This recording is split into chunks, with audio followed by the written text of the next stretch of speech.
maupun penggambaran. Karena kan bidang yang kita kita gunakan di dalam penggambaran itu adalah bidang mendatar, ya. Jadi proyeksi ortogonal. Jadi jarak yang kita pakai adalah jarak miring. Nah, kemudian apa yang kemudian membedakan bahwa ada daerah yang lebih tinggi daripada daerah lainnya? Yaitu yang kemudian kita sebut sebagai beda tinggi. Jadi kalau kita bicara masalah di teknik sipil, ya, ataupun di pengukuran infrastruktur dan sebagainya, yang dimaksud tinggi, ya, kalau itu kita bicara masalah tinggi permukaan tanah, yang dimaksud dengan tinggi adalah tinggi di atas MSL, mean sea level. Artinya ketinggian muka air laut rata-rata. Nah, untuk penentuan tinggi muka air laut rata-rata, itu titik-titik yang ada di seluruh permukaan bumi ini, ya, di kota-kota manapun, di desa maupun di kecamatan manapun, ya, di sepanjang jalan utama, itu sudah disebarkan titik-titik ketinggian, titik-titik kontrol tinggi, ya, titik-titik kontrol tinggi pada setiap jarak antara 1 sampai 3 kilo, itu mesti ada satu titik. Kalau Anda mau melihat sebaran titik-titik tinggi dan koordinat XI-nya yang sudah disebarkan, ya, itu Anda bisa online, ya, nanti saya kasih alamat. Anda bisa data itu.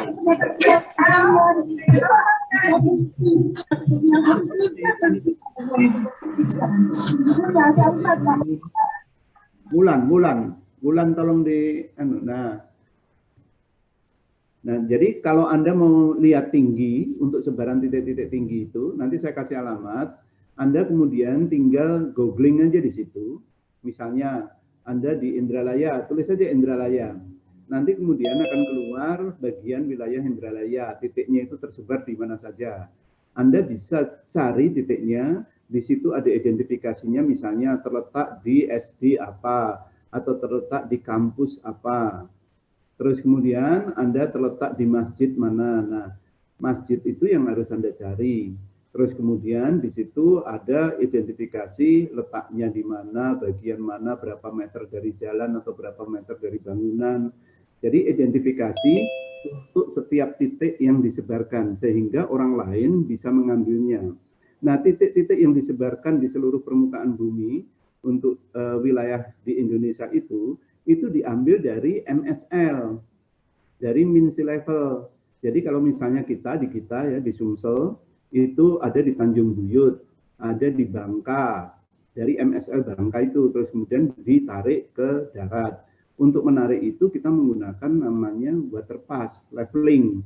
Leveling itu water pass. Jadi alat ukurnya ada yang namanya water pass, ya. Nah, tolong perhatikan, pada waktu kita akan melakukan pengukuran beda tinggi, ya, itu alat yang dipakai adalah water pass, bukan alat teodolit. Alat teodolit bisa dipakai untuk menghitung beda tinggi, bisa dipakai untuk mengukur beda tinggi, tetapi yang dibaca banyak banget.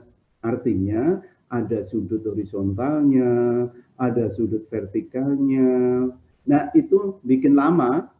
Itu yang bikin lama. Nah, kalau Anda menggunakan water pass, itu yang dibaca tidak ada sudutnya, yang dibaca cuma benangnya. Nah, itu yang membedakan. Sehingga pada waktu kita melakukan yang dinamakan dengan pengukuran beda tinggi, itu kita biasanya menggunakan alat yang kita namakan water pass. Nah, sekarang apa sih yang dimaksud dengan leveling, pengukuran tinggi leveling? Leveling adalah prosedur yang digunakan untuk memperoleh beda tinggi antara satu titik dengan titik yang lainnya. Jadi kalau kita akan melakukan pengukuran beda tinggi antara satu titik dengan titik yang lainnya, kita sebut sebagai leveling. Ketinggian, elevasi, adalah jarak vertikal di atas atau di bawah bidang datum. Datum itu adalah muka air laut rata-rata. Jadi kalau Anda nanti dengar datum atau geoid, itu adalah MSL, mean sea level. Jadi kalau saudara mendengar apa yang dimaksud dengan datum, itu adalah MSL. Ketinggian di atas di atas geoid, di atas MSL, bukan di atas elipsoid. Bentuk bumi kita itu elips, Anda sejak SMA saya kira udah diajarin juga bentuk bumi kita itu bulat atau elips. Nah, itu kan. Nah, bidang elipsoid itu adalah bidang permukaan bumi yang kita anggap sebagai elips. Artinya rata-rata bentuk elipsoid. Nah, di dalam bentuk muka bumi yang datar tadi yang kita anggap sebagai elips, ada daerah yang tinggi, yang kemudian ada bukit, gunung, dan sebagainya. Ada daerah yang rendah, yang kemudian kita sebut sebagai lembah, atau dasar perairan, atau dasar danau, dan sebagainya. Nah, itu yang kemudian bentuk rata-ratanya kita sebut sebagai elips. Nah, sementara untuk mengukur tinggi dihitung dari datum atau MSL, mean sea level. Nah, datum vertikal kemudian kita sebut sebagai datum vertikal. Jadi tinggi titik-titik pantai atau kedalaman di laut atau bawah permukaan air hanya dapat ditentukan relatif terhadap bidang yang disepakati bersama, ya, sebagai referensi tinggi atau datum vertikal. Nah, itu yang kemudian kita sebut sebagai rata-rata muka laut atau mean sea level atau DPL, di atas permukaan laut rata-rata. Ya. Datum vertikal ditentukan dengan rata-ratakan data pasut sepanjang rentang waktu pengamatan. Jadi, saudara harus melakukan pengamatan pasut. Pengamatan pasut itu bisa dilakukan secara manual dengan meletakkan rambu ukur dengan strip-strip sentimeter hingga mili, ya, yang kemudian tingginya itu tingginya setinggi permukaan air laut itu tadi. Jadi kalau tinggi yang Anda 5 meter, saudara harus menyiapkan itu lebih dari 5 meter. Nah, itu kalau manual, ya, kalau itu manual. Tapi sekarang udah ada yang bukan manual, artinya dia otomatis. Jadi kita letakkan pelampung, ya, pada waktu pelampung itu naik, maka dia akan mencatat ketinggiannya secara otomatis. Ya. Kalau dulu kita masih menggunakan pelampung. Nah, ini kalau dulu kita masih menggunakan manual. Ini seperti ini. Ini ada senti-sentinya, ya. Ini ada senti-sentinya, strip. Setiap ini 50 cm, ya, segini ini 1 meter. Nah, terus gitu. Nah, kita letakkan di pinggir laut. Pada waktu pasang itu sampai ke sini nih. Ketinggiannya bisa sampai sini. Kalau ini kita ada bagan, nah ini ketinggiannya di sini. Sehingga kita letakkan di sini. Nah, pada waktu dia tidak pasang, kita turun ngamat di sini. Ini berapa sih ketinggian airnya? Nanti malam menjelang tengah malam dia semakin tinggi. Tapi pada waktu pagi, menjelang pagi dia turun lagi sampai di sini. Nah, ini kejadian pada waktu pagi hari. Nah, jadi pengamatan dilakukan di pinggir pantai atau sungai. Dicatat untuk setiap 30 atau 60 menit untuk selama 15 hari dalam satu piantan. Pengamatan pasang surut, kalau Anda ingat bulan, kalau Anda ingat bulan, maka bulan itu akan muncul dan kemudian akan tenggelam lagi di pertengahan bulan. Nah, sehingga di pertengahan bulan itu akan terjadi saat bulan itu bulat-bulatnya. Nanti setelah tanggal 15, 16 itu kemudian kelihatan separuhnya, kemudian terus gitu sehingga lenyap, nanti muncul lagi di pertengahan ini, di awal, kemudian dia terus kemudian muncul bulat banget itu pada waktu di tanggal 15. Nah, atas dasar itu, kenapa kemudian kita mengamat selama 15 hari? Kita ingat lagi pelajaran SMA, bahwa pada waktu bulan itu kelihatan penuh, ya, kelihatan penuh, bulat itu artinya jarak antara bulan dan bumi itu dekat. Nah, kalau dia kelihatan dekat, ya, otomatis dia akan menarik, ya, akan menarik air ke atas. Itu yang kemudian kita sebut sebagai pasang purbani, pasang pada waktu dia terjadi bulan, dekat dengan bumi. Nah, itu kemudian terjadi. Pada waktu dia menjauh lagi sampai ke tanggal 30 ke atas gitu, otomatis dia akan semakin rendah. Pada waktu dia jauh dari permukaan bumi, otomatis gaya tariknya itu rendah. Dengan demikian, otomatis air itu tidak akan pasang. Nah, demikian seterusnya kita kemudian mengamatnya selama 15 hari. Nanti 15 hari berikutnya mesti akan sama. Nah, jadi selama biasanya 15 hari. Jadi kalau sudah 15 hari, itu 15 hari berikutnya mesti akan sama. Hampir sama lah. Nah, tapi udah bisa dihitung karena ini. Nah, ini datanya. Kalau Anda lihat ya ketinggian dalam senti ya. Terus kemudian ini ketinggian pasang surutnya. Nah, jadi pada waktu dia itu ini jam pengamatan ya antara jam pertama, menit pertama, terus kemudian 25 menit, 49 menit, 73 menit. Nah, itu semuanya diamat. Karena kita mengamatnya setiap 30 menit ya. Setiap 30 menit kita amat, maka kemudian kita catat. Nah, setelah itu dicatat, itu kemudian nanti akan kelihatan grafiknya ini. Ini sepanjang waktu pengamatan saudara. Kalau dalam menit satu hari itu 24 jam, kalau Anda dalam menit berarti 24 ya kali 60.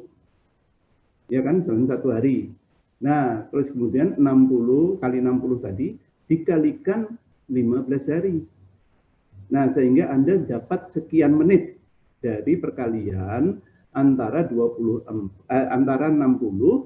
kali 24 kali 15 hari. Nah, ini adalah waktu yang ditunjukkan dalam menit, jam pengamatan.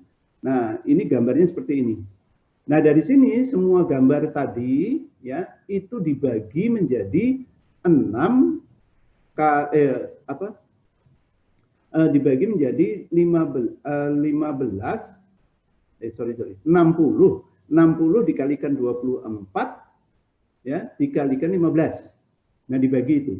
Jadi seluruh data tadi sekian meter, sekian meter, sekian senti, sekian senti, sekian senti, sekian senti, sekian senti untuk per 30 menit tadi itu dijumlahkan semua, kemudian dibagi dengan 60 menit dikalikan 24 dikalikan 15. 15 itu 15 hari, 60 itu 24 itu adalah 24 jam, 1 jamnya adalah 60 menit. Kita satuannya pakai menit karena Anda mengamatnya per 30 menit atau 60 menit. Silakan. Nah, data itu kemudian dibagi. Ini ya. Dibagikan sehingga rata-ratanya inilah ketemunya rata-rata. Ini yang disebut sebagai MSL-nya atau mean sea level. Jadi rata-rata itu adalah di ketinggian 197,19 di rambu yang Anda pakai sebagai pengamatan. Di rambu yang Anda pakai sebagai pengamatan. Jadi ketinggiannya di 1,97,19 meter. Itu dianggap sebagai titik nol di wilayah tersebut. Itu dianggap sebagai titik nol di wilayah tersebut. Ya, titik nolnya, ketinggiannya 1,97,19 itu dianggap MSL-nya, mean sea level. Yang kemudian ketinggian 1,97 tadi kita ganti menjadi 0. Itu adalah 0 MSL. Nah, dari situ kemudian kita ikatkan ke daratan. Ini kan di lautan, di pinggir laut, di pinggir pantai. Ini kan di pinggir pantai atau di pinggir sungai. Nah, dari ketinggian ini kita ikatkan ke daratan. Nah, ini daratannya. Kita ngamatnya rambu di sini misalnya. Kita ngamatnya rambu misalnya di sini. Nah, 197 tadi di mana? Di sini. 1,97 tadi di sini. Ya, 1,97 tadi di sini. Ini yang kemudian kita anggap sebagai 0. Datum. Nah, sekarang dari sini ini rambunya ini tinggi nih, sampai tinggi. Nah, Anda mendirikan alat di sini, kemudian Anda amat, Anda baca, ya, Anda baca, umpamanya ketinggiannya di sini 2,47. Maaf, bentar. Nah, ini, misalnya ini Anda naikin, ya. Ya. Nah, kemudian di sini ini umpamanya 2,47 bacaannya. Yang di sini tadi ini kan Anda anggap sebagai 1,97. Nah, 1,97 itu dianggap sama dengan 0. Nah, kalau di sini 2,47 ya. Terus kemudian di sini bacaannya ya, ini didirikan rambu. Terus kemudian alatnya di sini. Ya, alatnya di sini. Ini Anda baca. Ya, ini Anda baca di sini didirikan rambu, bacaannya di sini 0,4. Umpamanya 0,47. Sorry. Ini 0,47 umpamanya. Ya. Nah, otomatis yang di sini itu sama dengan 2,47 dikurangi 1,97. Berapa ini? 0, 14, 5. Nah, terus kemudian ini 1, 0. Nah, jadi di sini 0,50. 0,50. Ya.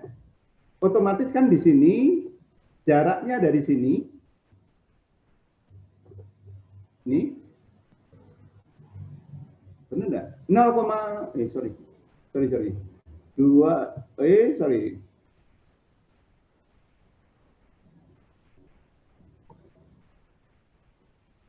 Nih. Di sini 2,47 benar kan ini? Dikurangi 1,97.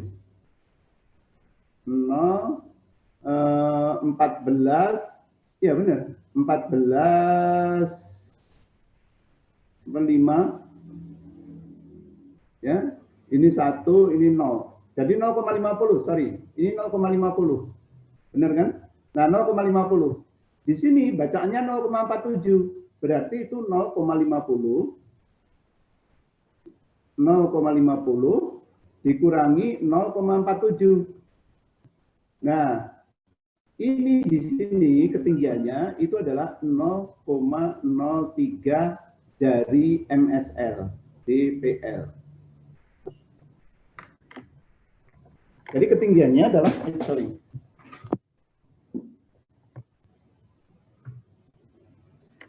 Jadi ketinggiannya di sini adalah 0,03 dari MSL. Ini ketinggiannya di sini. Nah, ini kemudian itu dipakai kalau kemudian ini ya datarannya untuk wilayah pantai, untuk wilayah pantai utamanya gini. Nah, ini ya untuk wilayah pantai begini. Nah, tinggal diukur aja di sini berapa beda tingginya dengan ini. Nah, di sini dibaca berapa, di sini dibaca berapa, ini kurangi ini, kemudian ditambahkan dengan ini 0,03. Ketinggian di sini adalah 0,03. Nah, caranya seperti itu.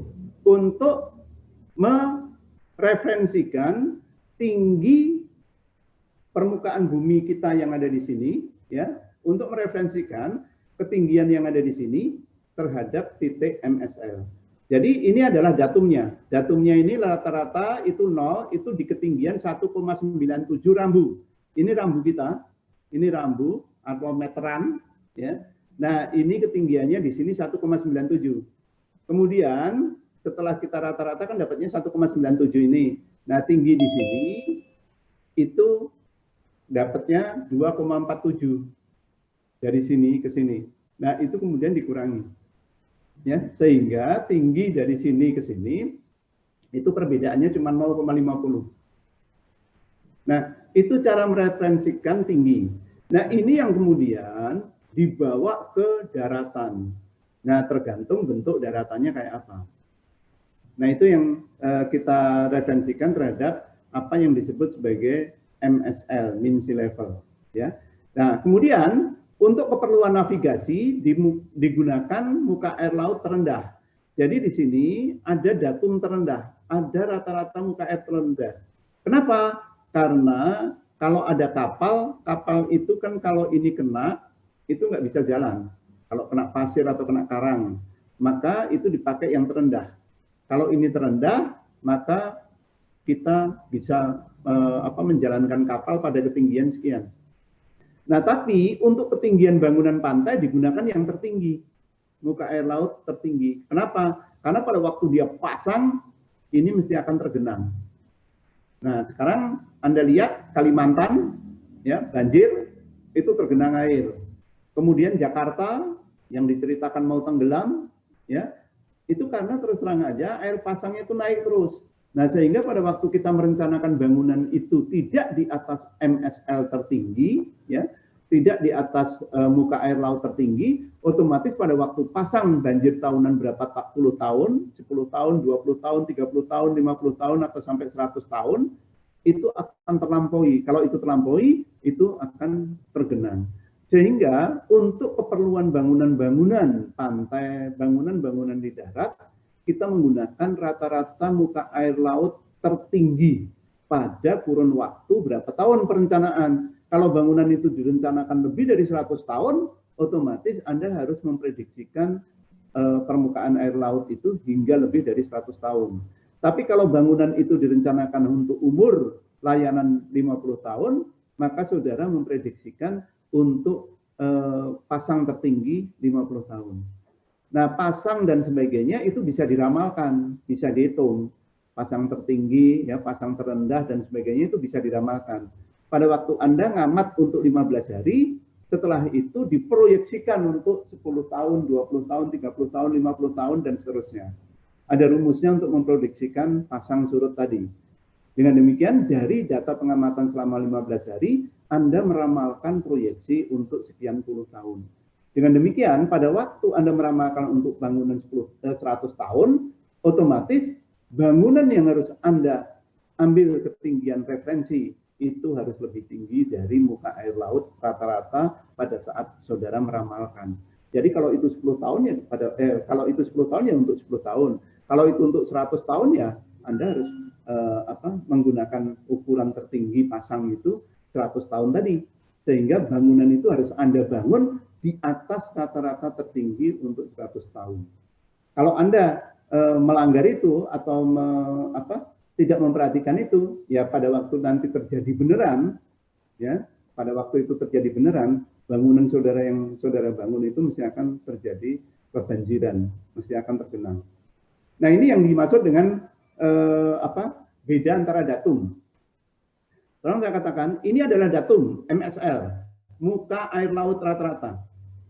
Sementara ini permukaan tanah asli yang putih. Nah, sementara yang ini adalah mean sea level. Ini adalah mean sea level. Ini adalah ellipsoid bumi. Bumi kita ini. Tapi bentuknya elips kan bukan seperti ini. Bentuknya elips seperti ini. Nih, ini bentuknya elips. Nah, sementara ini datum. Ini adalah tinggi permukaan tanah asli. Sehingga kalau saya mengukur mendirikan alat di sini, saya mendirikan alat di sini saya dirikan rambu di A, ya, di B, dan kemudian ini saya dirikan rambu di A, maka saya akan mendapatkan beda tinggi antara keduanya. Nah, ini yang dimaksud dengan beda tinggi. Perbedaan antara tinggi titik A dan tinggi titik B. Jadi kalau saya tarik ini adalah beda tingginya. Ya. Nah, mengukurnya dengan apa? Mengukurnya dengan menggunakan waterpass tadi, leveling. Ya. Kalau Anda menggunakan theodolit ataupun Anda menggunakan total station, Anda dapat beda tinggi, dapat. Tapi di situ Anda harus perhatikan, Anda di dalam theodolit maupun di dalam total station, Anda ada unsur sudut. Pengamatan sudut tidak bisa tepat. Ada menit, ada detik. Nah, menit detik itu dianggap sebagai suatu kesalahan. Ya. Walaupun itu kesalahannya cuma dalam senti atau mili, itu akan mempengaruhi ketelitian di dalam pengukuran beda tinggi. Dengan demikian, di dalam pelaksanaan pengukuran beda tinggi, kita selalu menggunakan level. Kita selalu menggunakan waterpass. Ya. Nah, itu alat yang digunakan untuk melakukan pengukuran beda tinggi. Nah, sekarang teori pengukuran beda tinggi. Ini rambu ukur, ini alat waterpass. Ya. Ini rambu ukur, Terus kemudian ini alat water pass. Jadi rambu ukur dipasang di sini, rambu ukur dipasang di sini. Nah, pada waktu dia melakukan pengamatan ke sini, ini si water pass ini itu tidak bisa dinaik turunkan. Tidak bisa kayak teropong teodolit yang bisa naik turun atau diarahkan ke atas atau diarahkan ke bawah. Itu teodolit. Nah, tetapi kalau WP tidak bisa. Begitu itu dibidikkan ke rambu, yang dibaca angka, ya disitulah Anda harus memperkirakan bacaan tepat di rambu itu. Tidak bisa Anda naikin, tidak bisa Anda turunin. Jadi Anda amatlah rambu itu, sehingga Anda baca apa adanya yang ketemu di dalam teropong saudara. Karena di situ ada petunjuk garisnya.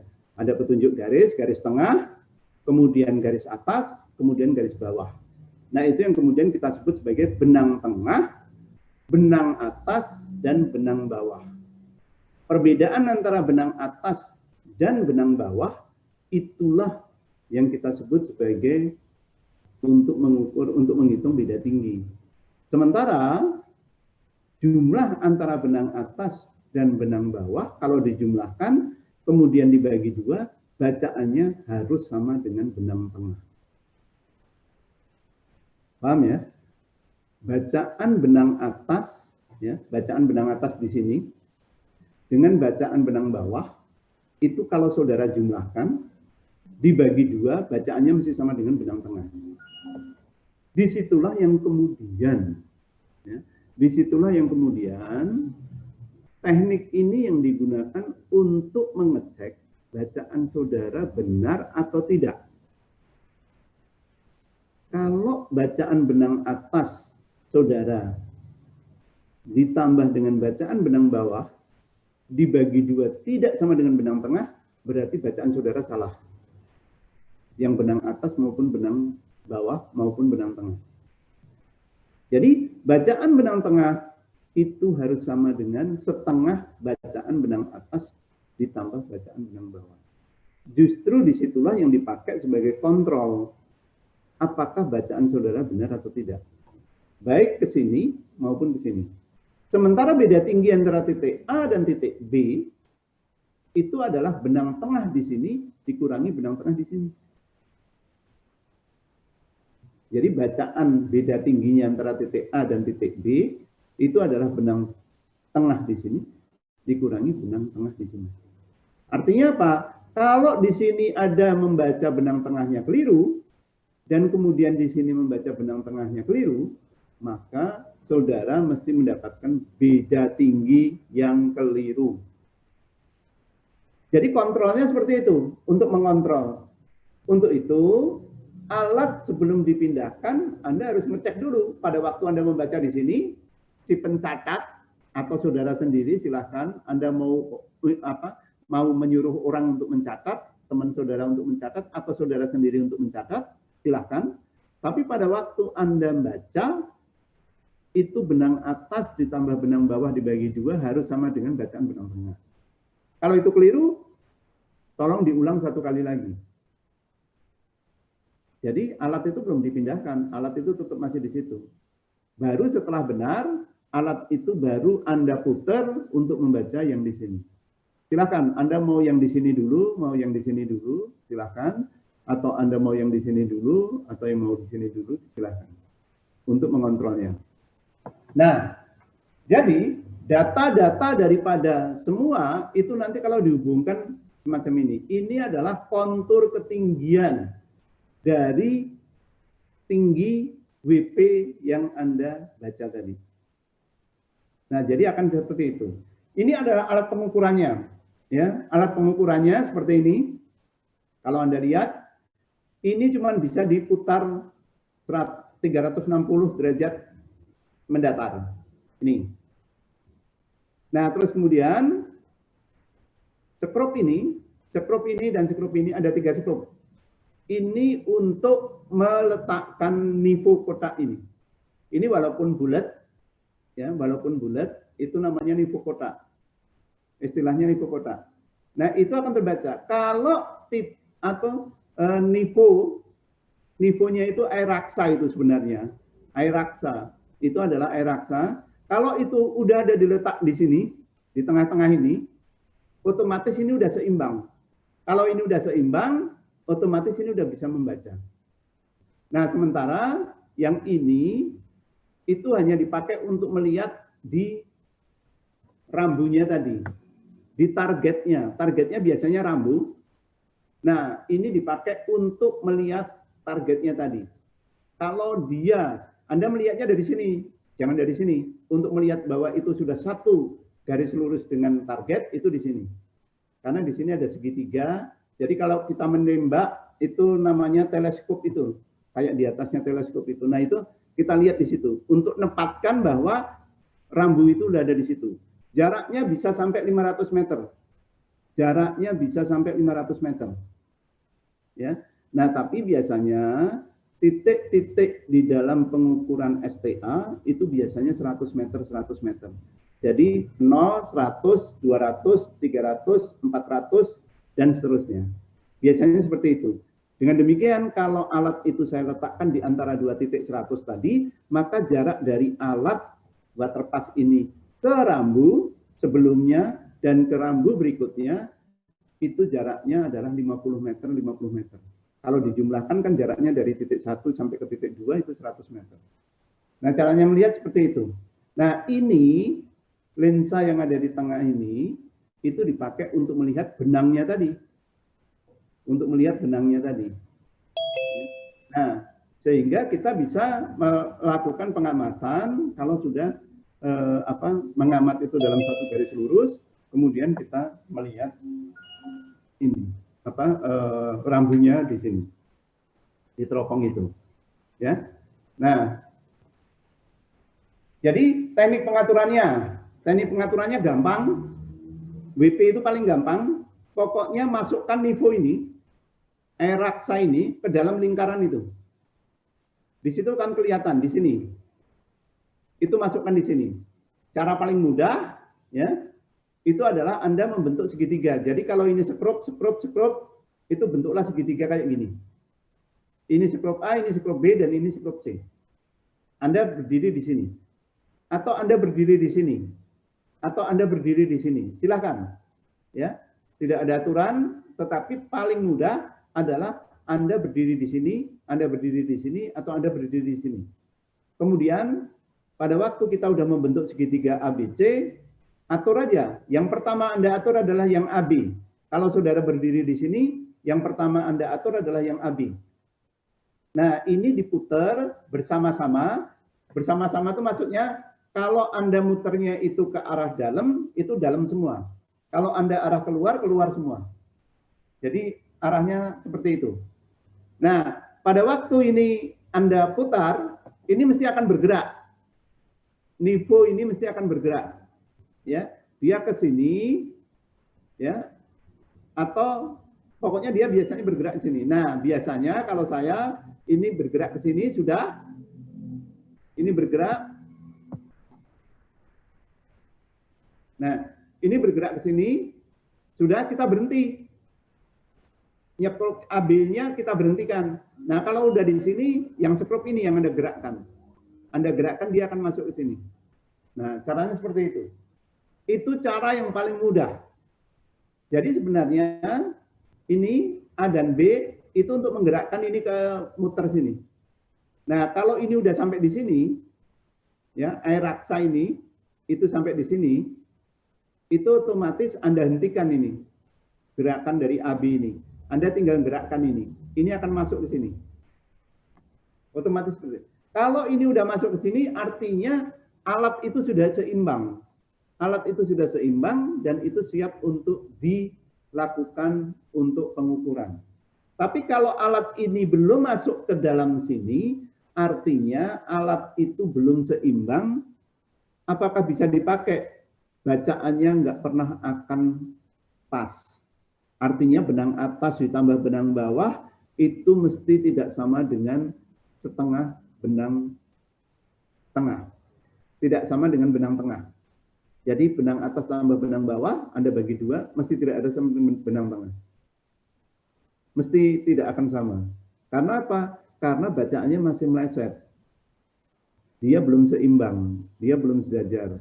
Nah, kuncinya cuma di situ, untuk pengamatan dengan menggunakan WP.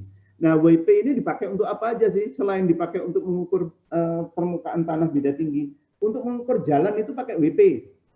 Ya, untuk mengukur jalan, untuk penambahan berapa sentimeter untuk pelapisan aspal, berapa sentimeter untuk irigasi, itu semuanya pakai WP. Jadi untuk irigasi pakai waterpass, untuk jalan raya itu pakai waterpass. Untuk Anda pembetonan atau cor beton pada bangunan-bangunan bertingkat, itu Anda pakai WP. Untuk membuat itu datar. Jadi untuk membuat itu benar-benar datar, itu biasanya menggunakan waterpass. Tujuannya apa? Itu benar-benar mendapatkan hasil yang sangat datar. Karena alat waterpass itu paling teliti dipakai untuk mengukur beda tinggi, untuk menentukan beda tinggi. Jadi kalau Anda membuat bangunan-bangunan, ya bangunan-bangunan itu mesti pakai WP.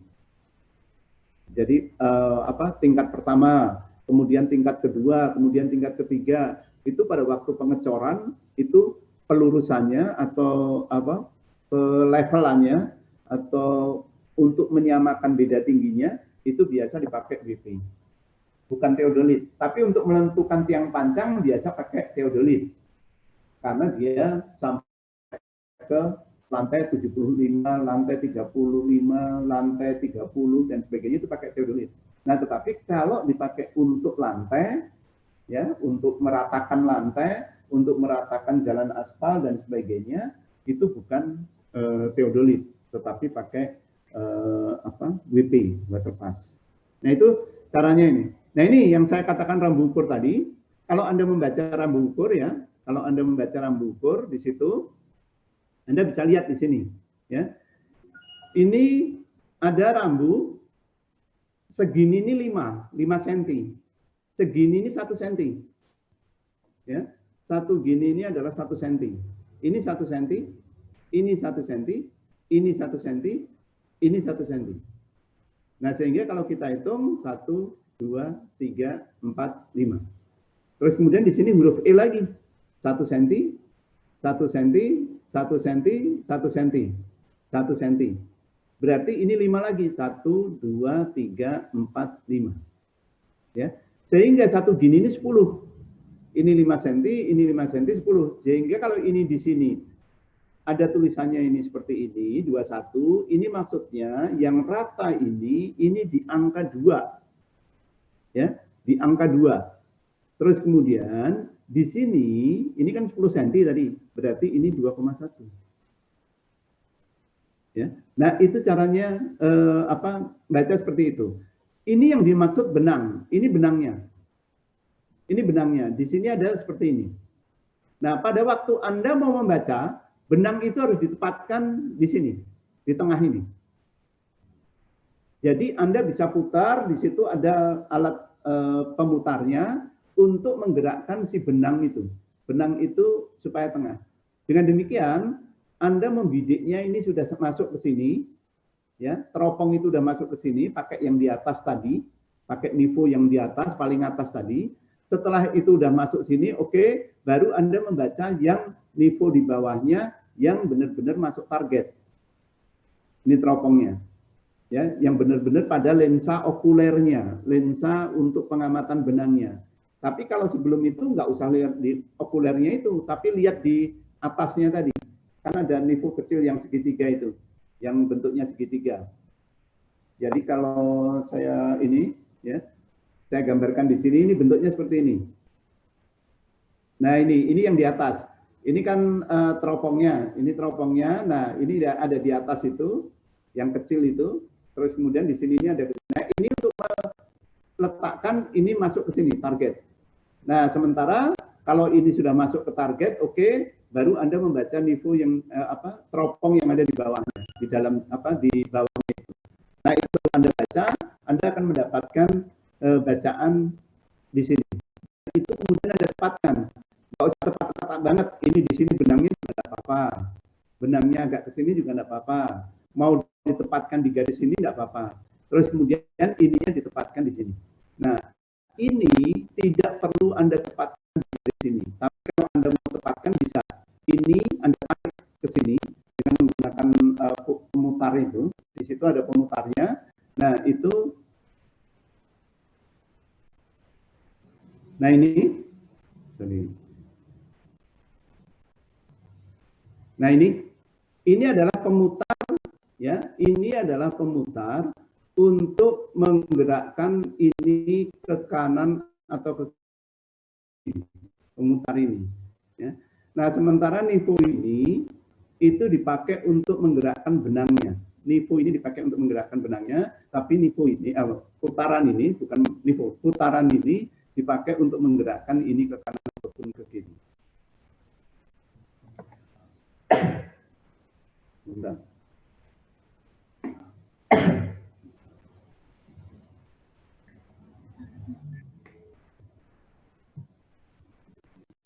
Baik, jadi kalau Anda baca di sini, yang Anda baca itu mulai dari sini. Untuk membaca benang tengah ini, ya, Anda membacanya dari sini.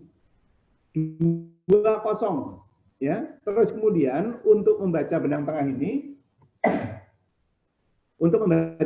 ini, Anda hitung dari sini. 1, 2, 3, 4. Ini separuhnya. Ini separuh dari 10 cm ini. Sehingga benang tengahnya adalah 2045. Jadi Anda bacanya 20, ya. Terus dihitung 1, 2, 3, 4, 5. 2045. Untuk membaca benang atas itu tinggal dilanjutin aja. Di sini 5. Ya, berarti 20, 5, 6, 7. 20, 7, 5. Nah, untuk membaca benang bawah itu Anda tinggal baca aja di sini 20, 1, 2, 25. Nah, kalau ini Anda jumlah 2025 ditambah 2075 dibagi 2 itu sama dengan 2045. Artinya bacaan ini benar. 2BT sama dengan BA plus BB. Kalau BT sama dengan setengah BA plus BB. Nah, itu caranya membaca seperti itu. Siapa yang belum jelas?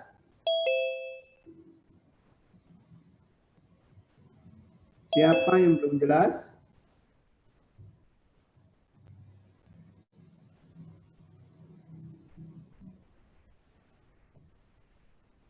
Siapa yang belum jelas? Ada yang mau bertanya? Nisrina, udah jelas?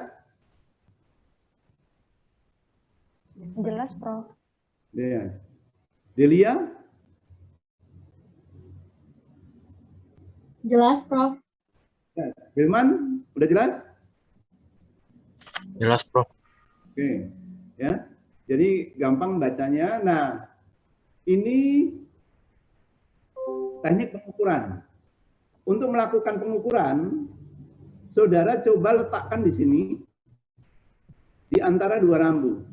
Jarak antara ini sama ini itu bisa sama, bisa tidak. Silahkan Anda mau memakai sama atau tidak. Jadi tidak perlu Anda meterin bahwa oh ini 50, yang ke sana 50, tidak perlu. Tapi dikira-kira aja antara kedua titik.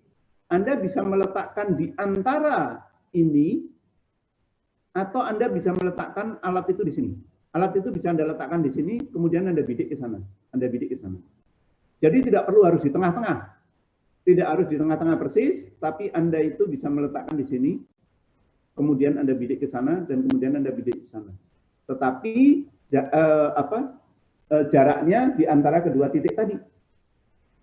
Oke. Nah, kemudian Anda baca titik A dan Anda baca titik B. Ya. Saya ambil contoh ini. Ini yang A, bacaannya yang di A 1,188. Ya. Terus kemudian yang atas 1,313. Yang bawah 1,063. Kalau ini Anda jumlah, Anda bagi 2, itu mesti 1,188. Jadi kalau ini Anda jumlah, Anda bagi 2, mesti bacaannya ini. Nah, caranya mengecek seperti itu. Jadi kalau saya membaca benang tengah, kemudian saya baca benang atas, dan kemudian saya baca benang bawah, coba saya jumlahkan dulu. Terus saya bagi 2. Sama enggak dengan ini? Kalau itu sama, berarti bacaan ini benar, bacaan ini benar, bacaan ini benar. Ya. Nah, terus kemudian yang B. Alat saya arahkan ke arah B. Alat tadinya saya arahkan ke arah A, kemudian alat saya arahkan ke arah B. Saya baca, bacaannya 0,99 untuk benang tengah. Benang atasnya 1,025. Benang bawahnya 0,775. Kalau ini saya jumlahkan, 1,025 dan 0,775, itu sama dengan 0,900. Kalau ini saya jumlahkan dibagi 2, itu sama dengan ini. Kalau itu sama, berarti benar. Bacaan kita benar. Ya. Nah, terus kemudian yang di sini. Beda tingginya mana? Beda tingginya adalah A dan B. Beda tingginya adalah benang tengah A dikurangi benang tengah B. Atau benang tengah B dikurangi benang tengah A. Kalau benang tengah A dikurangi benang tengah B, itu beda tingginya positif. Tapi kalau benang tengah B dikurangi benang tengah A, beda tingginya negatif. Ya, beda tingginya negatif. Nah, kemudian alat saya pindahkan ke titik C. Alat ini saya pindah ke titik C. Ya, alat ini saya pindahkan ke titik C. Nah, pada waktu kita membaca ke titik A, ya, dari titik C ini, kemudian saya baca titik A, itu bacaannya sama dengan 1,331. Bacaan benang atas sekian, benang bawah sekian. Beda tingginya mana? Beda tingginya setelah ini dikurangi ini. Nah, ini sama. Kemudian bacaan kita arahkan ke titik B, bacaannya 1,050, 1,175, dan 0,925. Benang tengahnya mana? Ini sama dengan ini ditambah ini bagi 2. Nah, itu sama, beda tingginya mana? Antara A dan B. Antara A dan B beda tingginya 1,331 dikurangi 1,050. 0,281. Anda bisa lihat, di sini 0,288, di sini 0,281. Sementara titik A dan B tidak pernah kita pindahkan. Titik A dan B tidak pernah kita pindahkan. Yang kita pindahkan adalah alatnya. Seharusnya kalau titik A dan titik B tidak pernah kita pindahkan, yang kita pindah cuma alatnya untuk pembacaan tadi, maka beda tinggi antara A dan B seharusnya sama dong. Saya ukur dari manapun. Karena yang saya ukur itu adalah titik A dan titik B. Nah, di sini ternyata ada perbedaan sebesar 7 mili. Ini 0,288 dan ini 0,281. Artinya bedanya kan 7 mili. Nah, di dalam teori pengukuran, ya, kita bicara sekarang ketelitian.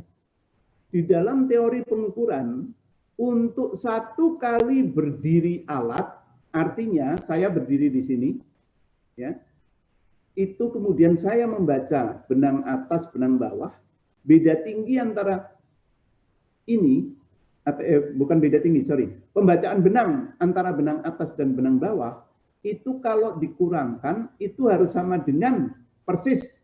Harus sama dengan persis, sama, itu setengahnya ini ditambah ini, ya, itu harus sama dengan ini. Nah, kalau itu berbeda, yang diizinkan berbedanya berapa?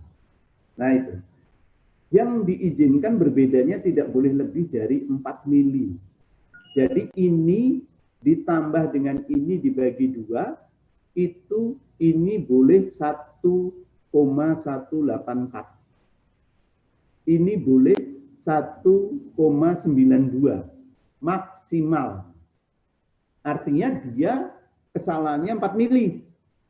Tapi kalau kemudian ini benang atas ditambah dengan benang bawah, saudara bagi 2 itu sama dengan 2, berapa, bacaan benang atas saudara salah. Atau bacaan benang bawah saudara salah. Salah satu mesti ada yang salah. Karena syaratnya harus sama persis. Harus sama persis. Jadi syaratnya adalah benang atas ditambah benang bawah dibagi 2 harus sama persis dengan benang tengahnya. Jadi benang atas ditambah benang bawah dibagi 2 harus sama persis dengan benang tengahnya. Ya. Boleh salah, boleh berbeda, tidak boleh lebih dari 4 mili. Jadi kalau benang atas ini 1,317 misalnya, 1,317 udah lebih 4 mili, Anda tambahkan 1,063, dia akan dibagi 2, dia akan lebih dari 2 mili dari perbedaan ini tadi, dari 1,88. Itu masih diizinkan, dibolehkan, tidak masalah. Sampai bedanya 4 mili. Tapi kalau sudah lebih dari 4 mili, misalnya sampai senti, itu berarti benang atas saudara, atau benang tengah saudara, atau benang bawah saudara, mesti salah. Tolong dicek lagi. Nah, itu cara mengecek. Karena apa? Karena nanti pada waktu dipakai untuk menghitung beda tinggi antara ini dengan ini 0,288, ini 0,281. Ini berarti kesalahannya sampai 7 mili. Ya. Nah, yang dibolehkan berapa? Yang dibolehkan cuma 4 mili. Ini bedanya 0,288 sampai 0,281. Berarti perbedaannya 7 mili. Nah, itu tidak dibolehkan. Dengan demikian, mesti ada salah satu di tan yang ini, itu saudara salah melakukan pengamatan di A maupun di B. Atau stan yang ini, Anda salah melakukan pengamatan di titik A atau di titik A atau B. Nah itu kontrol. Itu satu berdiri alat. Itu Anda baru berdiri alat. Kalau jaraknya itu sampai berkilo-kilo, berarti ada 4 mili kali sekian, misalnya 10 kilo. 10 kilo dibagi satu ini 100. Jadi 10 kilo dibagi dengan ini. Itu sampai 100 sampai kalikan 4 mili. Umpamanya setiap anu ada salahnya sampai 4 mili. Itu salahnya besar banget. Itu tidak boleh. Karena nanti pada waktu kita melakukan perhitungan ketelitian, ya, kita ngukur itu jangan asal ngukur ya. Ngukur itu ada toleransi kesalahannya. Nah, artinya pada waktu nanti kita melakukan perhitungan, itu ada batasan-batasan ketelitian yang harus Anda lakukan, yang harus Anda ingat. Dengan demikian, yang ingin saya katakan adalah, siapa yang melakukan pengukuran ini? Kemarin pada waktu kuliah pertama, pada waktu saya melakukan kuliah pertama, saya mengatakan, belum tentu Anda melakukan pengukuran sendiri. Jarak sampai 10 kilo, masuk hutan, apakah Anda akan melakukan pengukuran sendiri? Tidak. Tapi yang akan melakukan pengukuran kemungkinan orang lain, bukan saudara sendiri. Akan diserahkan ke orang lain, yang namanya surveyor. Pada waktu dia melakukan pengukuran, Anda yang menyuruh surveyor itu melakukan pengukuran, karena Anda sebagai pinpro-nya atau kepala teknisnya, terus kemudian Anda menerima begitu saja hasil pengukuran itu. Itu yang kemudian saya katakan, kalau Anda menerima begitu saja, alangkah bodohnya saudara. Anda nggak tahu itu benar atau salah. Hasil pengukuran tadi Anda gunakan untuk perencanaan. Hasil pengukuran yang Anda lakukan tadi, Anda gunakan untuk melakukan perencanaan. Artinya, kalau hasil ukurannya salah, Anda melakukan perencanaan di atas sesuatu yang salah. Akhirnya siapa yang rugi? Saudara sendiri. Karena apa? Hasilnya tidak sesuai. Orang juru ukurnya udah lari, udah pergi, udah Anda bayar. Begitu itu selesai, sebelum Anda lakukan untuk perencanaan, kan Anda udah bayar itu. Apakah Anda mau manggil lagi di situ? Nah, udah Anda terima kok. Nah, itu yang di situ saya katakan, ini pentingnya saudara paham mengenai faktor ketelitian. Ini pentingnya saudara paham gimana caranya menghitung. Ini pentingnya saudara paham untuk melakukan pengamatan. Walaupun nanti pada waktu Anda melakukan pengamatan, tidak Anda lakukan sendiri. Jadi tujuan kenapa kita berikan survei dan pemetaan itu bukan cuma untuk bisa memahami saja, tetapi mampu untuk melakukan analisis hitungan. Maka di dalam satu CPL kita, capaian pembelajaran, ya, itu saudara diharapkan mampu menghitung matematik. Ini adalah perhitungan matematik tambah kurang. Ini perhitungan matematik tambah kurang. Kan cuma mudah sekali. Kalau nanti Anda ketemu dengan sudut, Anda akan bicara masalah sin pas tangan. Nah itu kan mudah sekali. Kalau Anda seorang juru sipil, tetapi ngitung sin pas tangan nggak bisa, ngitung matematik cuma tambah kurang aja nggak bisa, aduh, alangkah sedihnya saya. Ya, tolong dipahami benar bagaimana saudara melakukan perhitungan, bagaimana Anda melakukan koreksi perhitungan, mana yang benar dan mana yang salah. Itu yang perlu Anda pahami. Nah, ini kemudian kita melakukan pengukuran memanjang.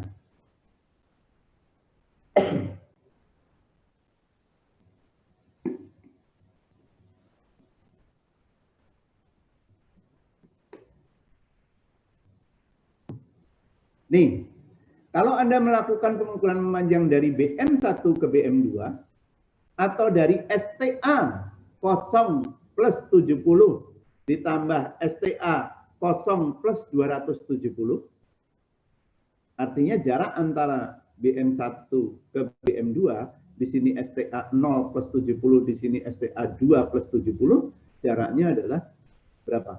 200. Kalau ini 0 plus 70, ini 0 plus 270, tinggal 270 kurangi 70, 200.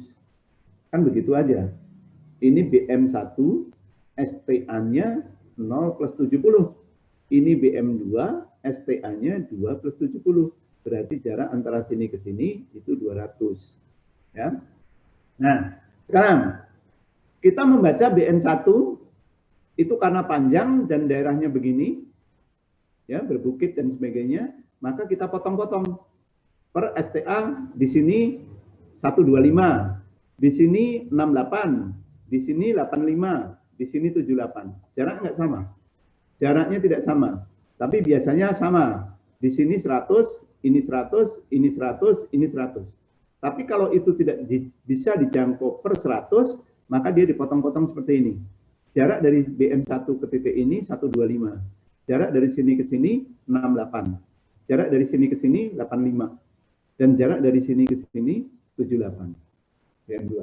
Ya. Nah, beda tingginya itu diambil dari pembacaan benang tengah di sini 0,540, di sini 1,977. Nah, di sini ini bacaannya ya 1,977 umpamanya, di sini 2868. Di sini bacaannya beda lagi. Di sini bacaannya beda lagi, di sini bacaannya beda lagi, di sini bacaannya beda lagi. Nah, sehingga benang tengah antara ini dan ini adalah 1,977 dikurangi 540 atau 0,540 dikurangi 1,977. Silakan. Anda bisa ini dikurangi ini, Anda bisa ini dikurangi ini. Yang di sini Anda bisa ini kurangi ini atau ini kurangi ini. Jelas? Jaraknya adalah jaraknya antara kedua titik ini. Kalau Anda mau ngecek, ini benang atas ini dikurangi benang bawah sini, ya. Benang atas ini dikurangi benang bawah sini dikalikan 100, itu jarak dari sini ke sini. Nah, benang atas ini dikurangi benang bawah sini dikalikan 100, itu sama dengan jarak dari titik ini ke titik ini. Nah, itu caranya mencari jarak mendatar dari bacaan benang atas dan benang bawah. Tapi kalau beda tinggi, yang digunakan adalah benang tengahnya. Kalau beda tinggi, yang digunakan adalah benang tengahnya. Siapa yang mau bertanya pada pengukuran memanjang?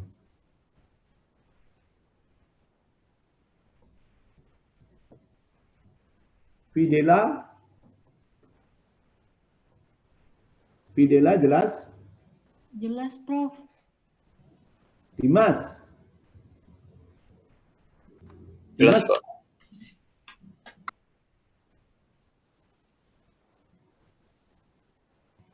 Dimas jelas, Dimas? Jelas, Prof. Fadil? Jelas, Pak. Dania? Jelas, Prof. Nah, tolong perhatikan ya, tolong perhatikan. Karena ini berbukit-bukit, tidak, ini kan cuma gambarnya aja. Saya kebetulan gambarnya itu dia menurun, kebetulan. Tapi bisa aja nanti di sini menurun, terus kemudian di sini naik. Kemudian di sini naik. Bisa saja itu terjadi. Ya, ini kebetulan contohnya saja. Nah, ini menurun. Nah, sekarang karena ini dipotong-potong menjadi bagian-bagian biasanya berdasarkan STA itu per 50. 50 cm, 50 cm, 50 cm, atau per 100, tergantung pekerjaannya. Tolong perhatikan, di dalam kerangka acuan kerja, di dalam TOR yang ditentukan oleh pemberi kerja, dalam hal ini PU Cipta Karya, PU Bina Marga, atau PU Irigasi, ya, itu tergantung kepentingannya. Kalau PU irigasi dipakai untuk irigasi, saluran irigasi itu di WP dulu. Sebelum Anda membangun saluran, itu di WP dulu. Tujuannya untuk apa? Untuk menentukan volume galian dan timbunannya daripada bentuk saluran yang saudara bangun. Supaya air itu mengalir. Q atau debitnya cukup. Untuk jalan, dipakai untuk merencanakan berapa galian dan timbunannya.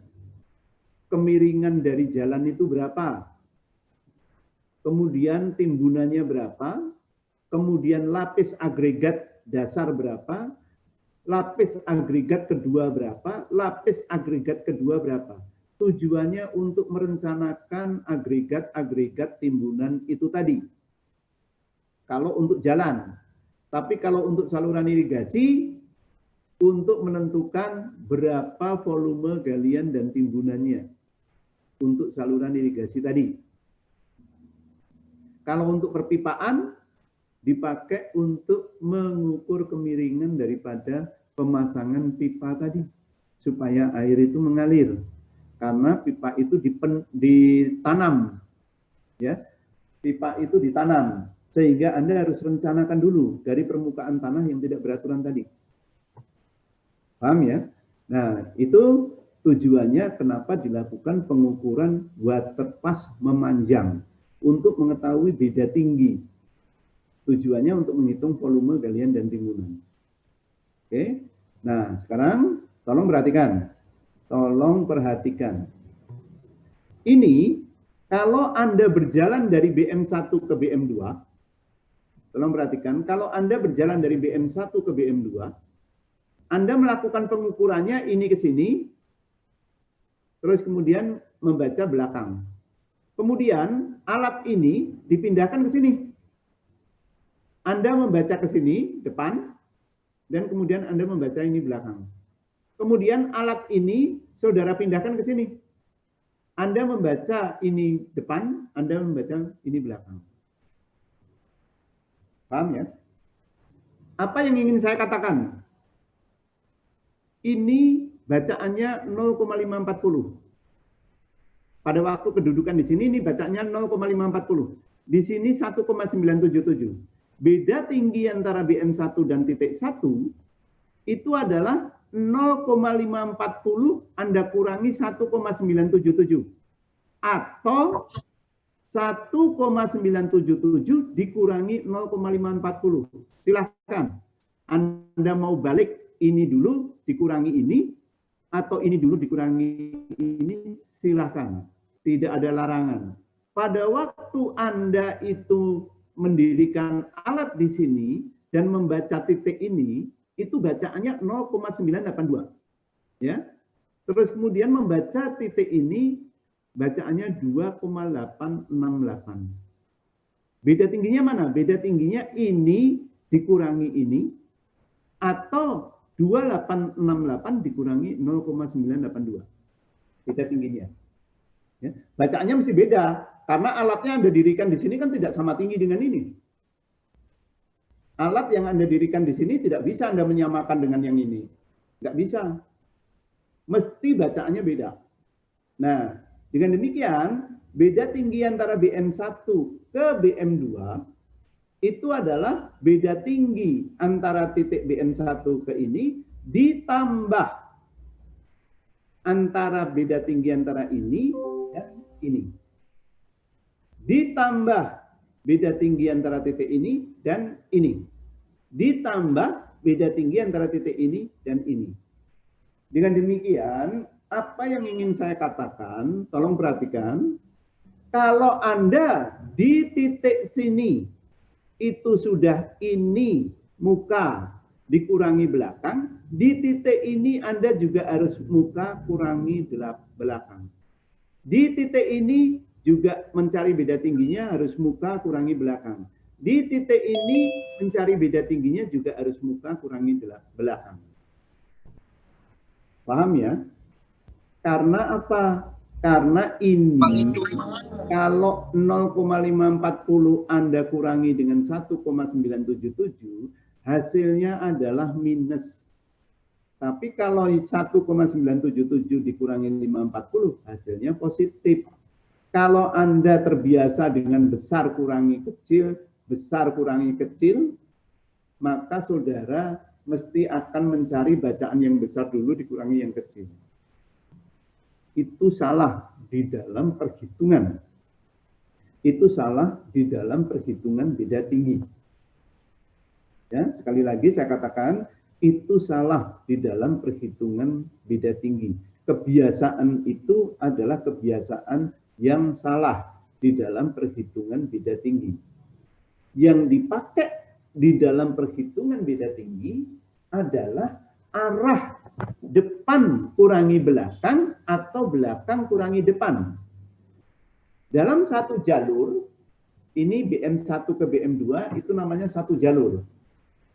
Itu beda tingginya adalah penjumlahan dari beda tinggi potongan-potongan satu jalur tadi.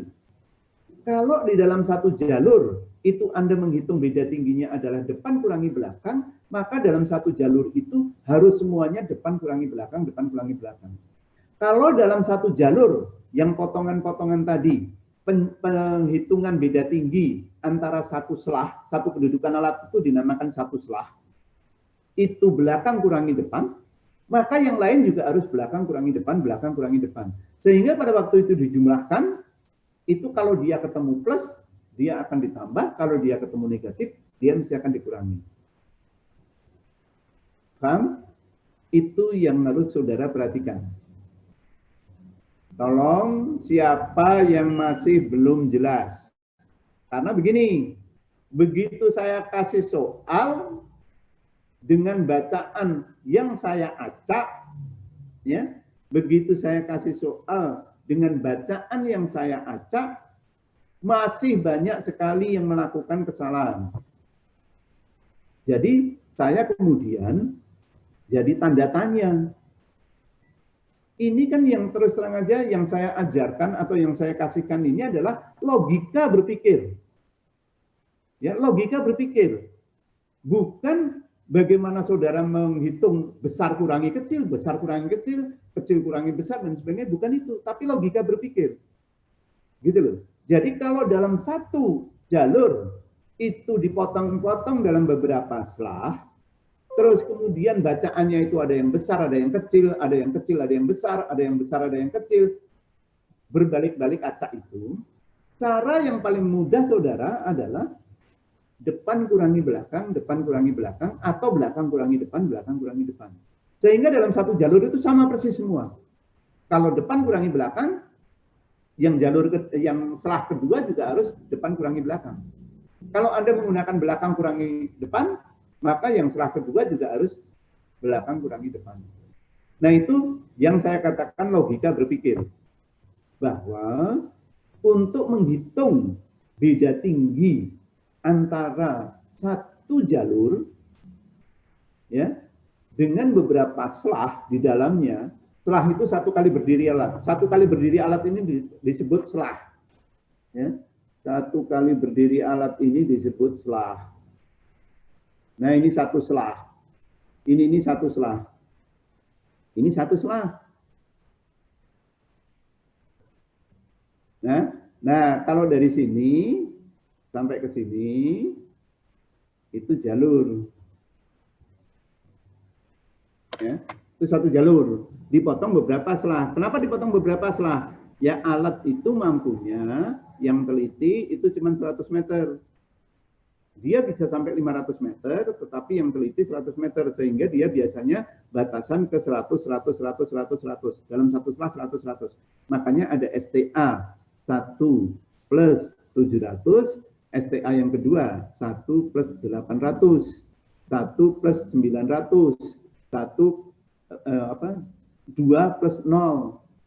Nah, kan ditambah 100, 100, 100 STA-nya. Nah, itu yang biasa dilakukan di dalam pengukuran waterpass memanjang. Siapa yang belum jelas tentang waterpass memanjang ini? Di dalam perhitungannya. Tolong ingat-ingat, saya memberikan soal itu berdasarkan data lapangan. Nah, dalam satu selah, ya, dalam satu jalur itu terdiri dari beberapa selah. Nah, untuk menghitung beda tinggi antar selah dalam satu jalur, maka konsistensi yang harus Anda perlihatkan. Yang dimaksud dengan konsistensi adalah kalau depan kurangi belakang, semuanya depan kurangi belakang. Kalau belakang kurangi depan, semuanya belakang kurangi depan. Karena itu akan dijumlah. Nah, pada waktu dijumlah ada plus, ada negatif. Ya, ada plus, ada negatif. Sehingga besarnya mesti akan terpengaruh oleh tanda positif dan negatif daripada hasil tadi. Nah, itu yang harus Anda perhatikan. Ya, itu yang saudara harus perhatikan baik-baik. Nah, sekarang untuk yang melintang.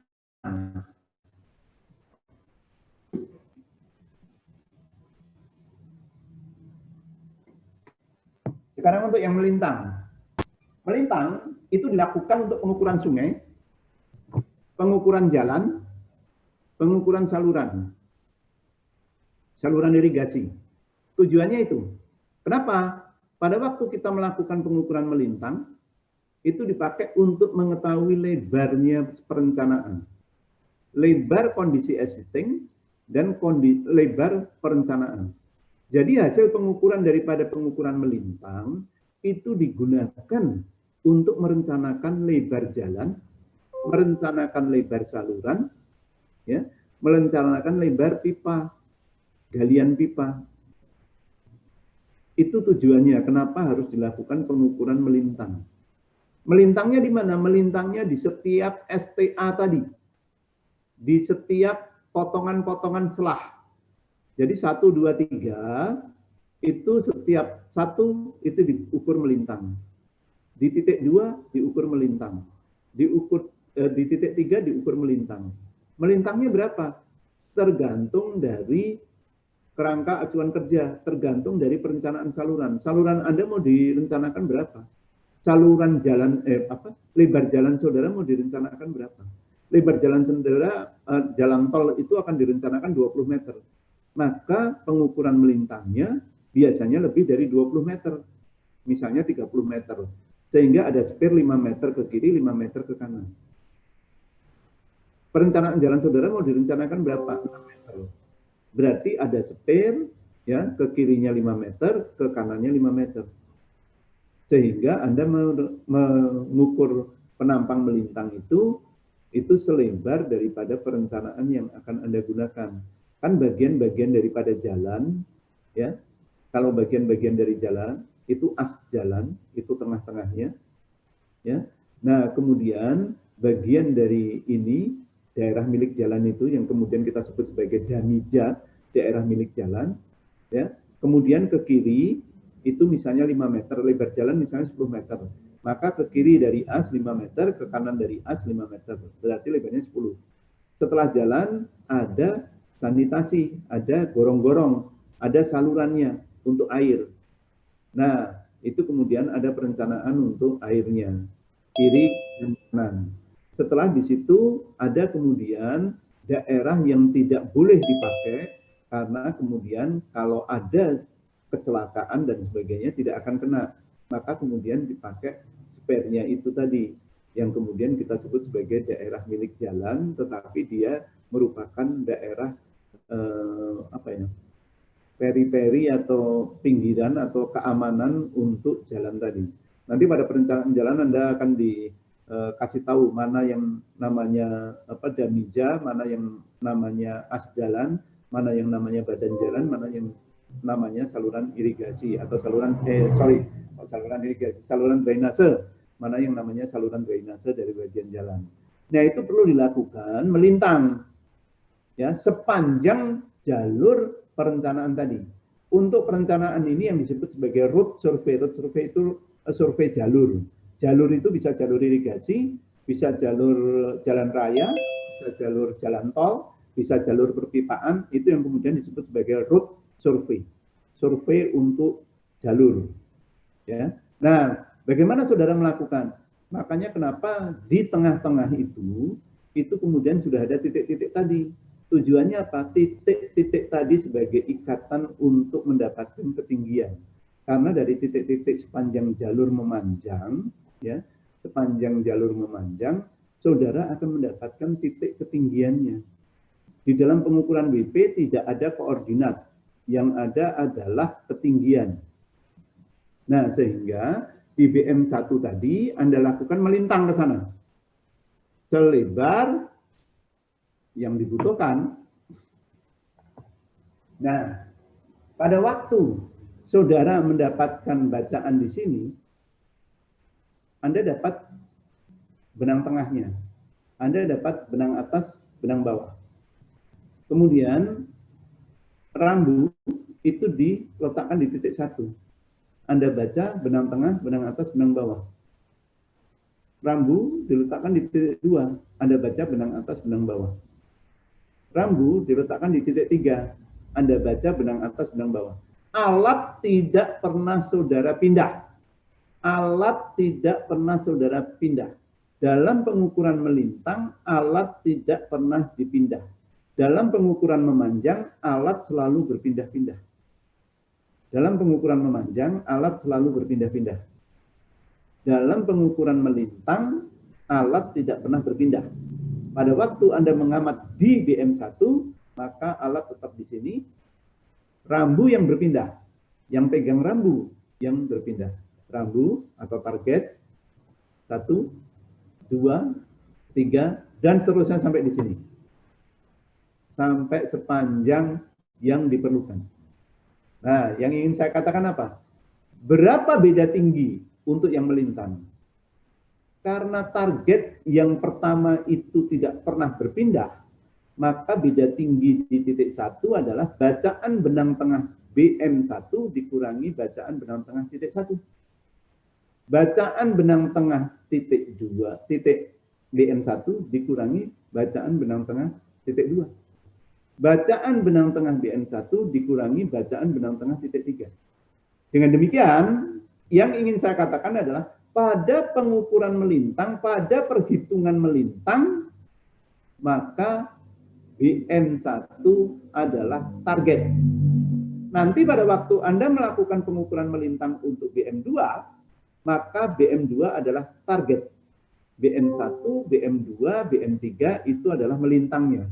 Bukan BM, sorry. Titik 1, titik 2, titik 3, titik 4 itu adalah melintangnya. Nanti pada waktu Anda berpindah ke titik 2, alat ikut dipindahkan. Tetapi yang dibidik pertama kali adalah BM2. Kemudian dibaca titik 1, titik 2, titik 3, titik 4. Tergantung dari profilnya. Nah, profil itu dipakai untuk apa? Profil itu nanti akan dipakai untuk menghitung volume galian dan timbunan untuk perencanaan jalur tersebut. Jadi profil itu dipakai untuk perhitungan galian dan timbunan dari perencanaan jalur tersebut.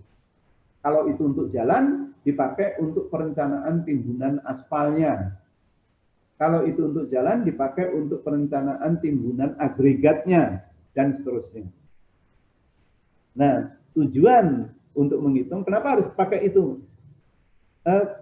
Setiap penambahan sentimeter, lapisan dari aspal 10 cm, dikalikan lebar jalan, dikalikan panjang jalan, itu dapat berapa meter kubik? Dikalikan sekian ratus ribu rupiah per meter persegi atau per kubiknya. Nah, itu dipakai untuk pembiayaan, perencanaan perhitungan pembiayaannya. Jadi kenapa mesti dilakukan pengukuran water pass? Kenapa mesti dilakukan pengukuran beda tinggi? Itu dipakai untuk menghitung volume galian dan timbunan, volume konstruksinya. Itu dipakai untuk itu. Ada pertanyaan untuk perencanaan melintang?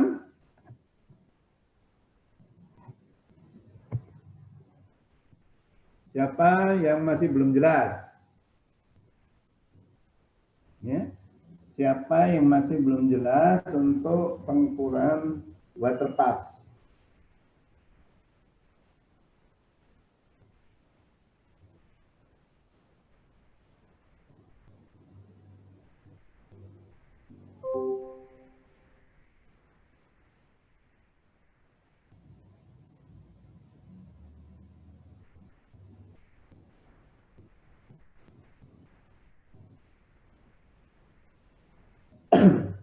Oke. Nah, sekarang pengukuran WP menyeberang sungai. Di permukaan bumi ini ada daerah sungai, ada daerah rawa. Pada waktu Anda melakukan pengukuran menyeberang sungai, Anda tidak boleh hanya melakukan pengukuran satu kali. Minimal Anda harus mendapatkan data 4 kali. Atau minimal 2 kali. Biasanya 4 kali. Di mana 4 kali itu? 1, alat itu diletakkan di sini, pinggir sungai sebelah kiri. Kemudian Anda membaca rambu di sini, dan kemudian rambu di sini. Anda dapat beda tinggi. Kemudian alat itu Anda letakkan di seberang depannya. Kemudian Anda membaca rambu di sini, kemudian Anda membaca rambu di sini. Anda dapat beda tingginya antara 2 titik seberang sungai. Kemudian alat itu Anda pindahkan ke titik 3. Anda membaca di sini dan kemudian Anda membaca di sini. Kemudian alat itu Anda pindahkan ke titik 4, Anda membaca di sini dan Anda membaca di sini. Artinya Anda dapat 4 beda tinggi. Coba perhatikan, letaknya sama, yang dibidik sama, tetapi kita punya 4 data. 4 data itu bedanya tidak boleh lebih dari 4 mili. 4 data tadi beda tingginya, bedanya tidak boleh lebih dari 4 mili. Disitulah yang saya katakan bahwa lokasi yang kita ukur sama. Lokasi yang kita ukur sama, cuman alatnya kita pindah 4 kali. Dengan demikian, beda tingginya harusnya sama dong. Karena yang akan menentukan adalah letaknya tadi, bukan alatnya. Alatnya mau Anda tinggikan, alatnya mau Anda rendahkan, itu beda tingginya mesti sama. Karena yang kita ukur adalah titik-titiknya. Yang kita ukur adalah letak daripada titik-titiknya, bukan letak daripada alatnya. Alatnya mau Anda tinggikan, alatnya mau Anda rendahkan, tidak ada masalah. Tapi yang Anda ukur adalah titik-titiknya. Titik-titik itu yang dikatakan bahwa titik-titik itu tidak pernah berubah. Kecuali itu Anda timbun. Kalau sepanjang itu tidak ditimbun, tidak diapa-apain, beda tingginya mesti sama. Maka 4 beda tinggi tadi, beda tingginya harus sama, tidak boleh lebih dari 4 mili. Itu yang saya katakan faktor ketelitian. Itu yang saya katakan faktor ketelitian. Nah, berapa sekarang ketinggian, beda tinggi, ketelitian beda tinggi untuk semua wilayah sepanjang sekian kilo. Ya, untuk semua wilayah. Yang dilakukan analisis ketelitian hanya beda tinggi memanjang, melintang tidak ada. Melintang tidak ada kontrol. Yang kita lakukan kontrol hanya memanjang. Nah ini BM, ya titik-titik BM tadi yang dibuat, itu DTK kita punya beberapa, Dinas Tata Kota yang membuat, itu nomornya sampai 1330.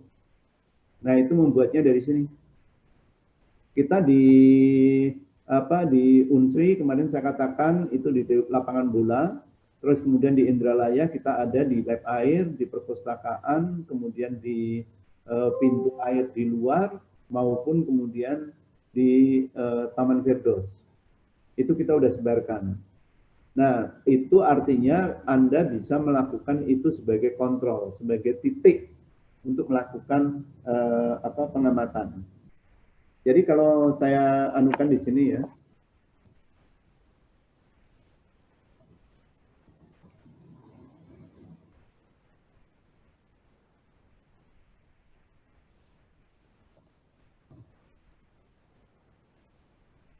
nih, ya, ini ada kalau Anda lihat dari BM1 sampai BM2, itu jaraknya semuanya, misalnya ya, saya ambil aja, jaraknya misalnya 353 meter, ya, jaraknya sekitar itu.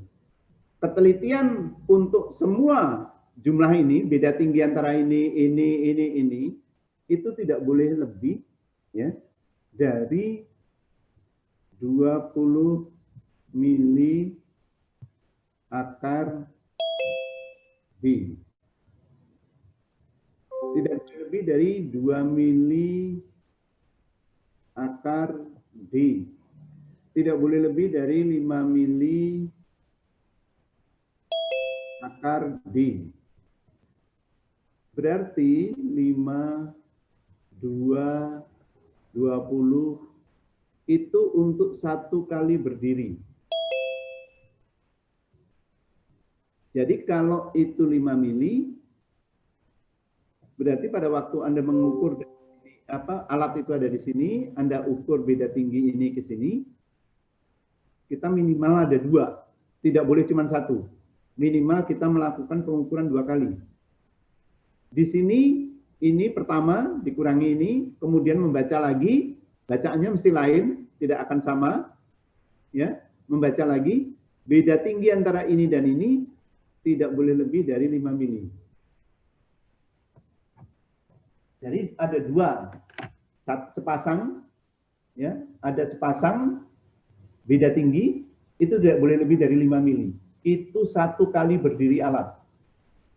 Nah, kemudian kalau ini ada 10, ini ada 10 misalnya, 10 berdiri alat, maka jumlahnya dari sini ke sini, itu misalnya 353, itu dijadikan kilo. Berarti ini adalah misalnya 5 mili ya, 5 mili akar 0,353. Nah, jumlahnya dari beda tinggi antara BM1 dan BM2 itu kalau dijumlah tidak boleh lebih dari 5 mili akar 0,353 dalam kilo. D ini dalam kilometer. D-nya dalam kilometer. Ya, jadi dijadikan kilo. Kalau itu jumlahnya semuanya 353 ya berarti 0,353. Kalau jaraknya itu 6 kilo atau 630 berarti 6,3 diakarin dikalikan 5 mili. Jadi jumlah dari beda tinggi dari BM1 ke titik 1 ya. Terus kemudian dijumlah ditambah BM ini ke titik ini, kemudian ditambah jumlah BM ini ke titik ini, ditambah jumlah BM ini ke titik ini, itu yang pertama. Yang kedua, dari sini dikurangi ini, dari sini dikurangi ini, dari sini kurangi ini, itu bedanya tidak boleh lebih dari ini. Kalau lebih dari situ, itu tidak masuk toleransi artinya. Nah, kalau hal semacam itu, ya nggak usah diterima pekerjaan itu. Karena disyaratkan 5 mili akar D. atau 10 mili akar D, atau 20 mili akar D, tergantung jenis pekerjaannya. Kemarin saya katakan lapangan udara itu sekitar 5 mili akar D, beda tingginya tidak boleh lebih dari itu. Untuk seluruh areal bandara, 5 mili akar D, tergantung Anda menghitung itu. Nah itu diakarkan, dikalikan 5 mili, itu untuk jumlah total seluruh beda tinggi. Begitu telitinya.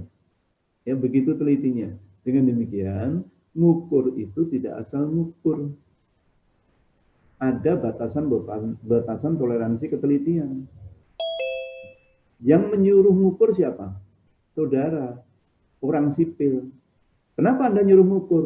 Karena dipakai untuk perencanaan lapangan udara, dipakai untuk perencanaan jaringan jalan, dipakai untuk perencanaan jaringan perpipaan, dipakai untuk perencanaan jaringan irigasi, dipakai untuk perencanaan bangunan. Itu saudara. Saudara bisa melaksanakan itu kalau ada gambarnya. Saudara bisa menghitung volume galian dan timbunan kalau ada gambarnya. Siapa yang sekarang membuat gambar itu? Bisa saudara, bisa orang lain. Kalau sekarang Anda merencanakan di atas gambar yang salah, apakah Anda akan menerima? Kalau Anda menerima, itu namanya bodoh, saudara. Anda ditipu oleh surveyor. Biaya pengukuran itu besar. Anda sudah bayar, hasilnya ternyata meleset semua. Yang rugi siapa? Saudara. Justru di situ yang saya katakan, tolong kuasai untuk bagaimana mengecek hasil ukuran yang benar atau yang salah. Itu loh tujuan saya memberikan ajaran kepada saudara. Saudara itu akan jadi bos. Saudara itu bukan seorang juru ukur. Saudara itu bukan seorang surveyor. Itu yang saya bolak-balik teriak-teriak itu. Saudara bukan surveyor, surveyor udah ada sendiri. Kenapa saya mengatakan itu? Apakah saya nggak boleh jadi surveyor? Apakah seorang juru sipil nggak boleh jadi surveyor? Silahkan. Kalau Anda mau. Kalau aku, alangkah naifnya Anda kuliah di teknik sipil, cuman jadi surveyor. Itu kalau aku. Harganya itu, harga jualnya itu lebih tinggi saudara. Harga jualnya itu lebih tinggi saudara. Nah kalau saudara cuma jadi surveyor, untuk apa gitu loh. Nggak usahlah Anda kuliah di sipil. Itu loh maksud saya. Jadi, tolong Anda mampu untuk menganalisis hasil ukur. Ini bukan sesuatu yang susah. Ya. Ini bukan sesuatu yang suka. Masuk analisis hitungan-hitungan kayak gini, Anda kesusahan. Masuk Anda analisis hitungan-hitungan kayak gini, Anda kesulitan. Nah kalau Anda kesulitan, Anda nggak mampu, ya saya bicara untuk apa Anda masuk sipil. Jadi itulah tantangan yang ingin saya berikan kepada saudara. Tolong Anda mampu untuk menganalisis ini. Kalau Anda masih bingung, tolong tanya sama dosennya atau sama asisten. Jangan Anda anggap ringan. Ngukur itu biayanya besar. Ngukur itu biayanya besar. Ya. Nah, lebih besar daripada perencanaan. Perencanaan itu biayanya lebih kecil daripada pengukuran. Jangan dikira pengukuran itu besar biayanya. Konstruksinya nanti memang lebih besar lagi kalau konstruksinya. Nah, itu loh yang saya ingin katakan. Tolong pahami gimana caranya merancang atau menganalisis hasil ukuran. Supaya kalau Anda mendapatkan hasil ukuran yang salah, jangan diterima. Yang rugi saudara sendiri. Yang akan dirugikan saudara sendiri. Gitu. Karena apa? Karena hasil ini yang akan menjadi dasar di dalam perencanaan-perencanaan selanjutnya. Ada pertanyaan? Apakah ada pertanyaan? Izin bertanya, Prof. Silakan. Oke. Mengenai pengukuran memanjang ini, Prof. Kan dibutuhkan konsistensi dari awal di belakang, dari depan atau kurang dari depan atau membaca ke belakang atau sebaliknya. Ya, untuk Kalau menghitung. Hmm. ya, kalau misalnya saya baca dari depan 0,540 dikurang 1,977 itu kan negatif, Prof. Berarti hingga Ya, betul. sampai BM2 itu Ya. negatif hasilnya. Apakah Hmm. perlu dikali dengan -1, Prof, hasil akhirnya, Prof? Oh tidak dikalikan dengan 1. Jadi 0,540 dikurangi 1,977 untuk selah 1, untuk 1 kali berdiri alat, itu biasanya, ini kebetulan tidak saya buat per 100, saya kebetulan sesuai dengan kondisi lahannya gitu, jadi artinya saya tidak membuat per 100. Tapi biasanya itu dibuat per 100 atau per 50. Untuk setiap pengukuran itu di dalam kerangka acuan kerjanya, KAK-nya, ya, atau di dalam term of reference-nya, di dalam TOR-nya, itu selalu dikatakan jarak tiap titik dibuat per 50 cm atau jarak tiap titik dibuat per 100. Itu biasanya ada kata-kata seperti itu. Nah, ini saya kebetulan di dalam contoh ini tidak menggunakan itu.